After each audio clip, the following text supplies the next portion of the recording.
Bank ডাকাতি ও দুর্নীতির মাধ্যমে অর্থ বিদেশে পাচার বন্ধ হওয়ায় রিজার্ভ বাড়ছে বলে জানিয়েছেন গভর্নর আহসান এইচ মনসুর।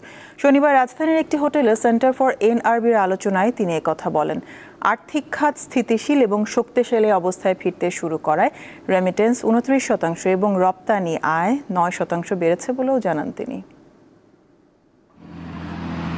স্বাধীনতার পর থেকে এখন পর্যন্ত 1,75,18,000 প্রবাসী 345 বিলিয়ন মার্কিন ডলার দেশে পাঠিয়েছেন।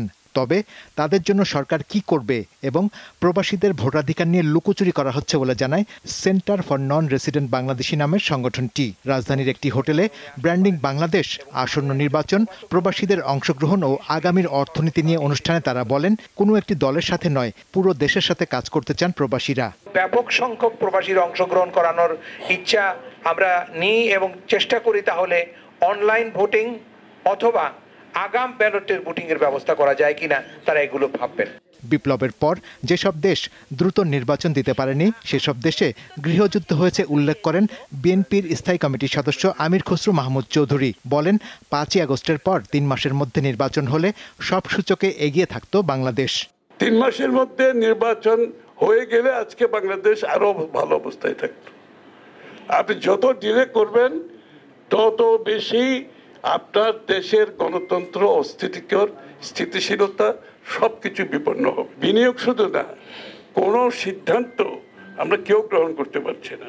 ডিজিটাল প্ল্যাটফর্মে যুক্ত হয়ে অনুষ্ঠানে কথা বলেন বাংলাদেশ ব্যাংকের গভর্নর। ব্যাংক খাত সংস্কার, রিজার্ভ, রেমিটেন্স, এক্সপোর্ট ইম্পোর্ট, টাকা পাচার ও ব্যাংক একীভূত করা নিয়ে কথা বলেন তিনি।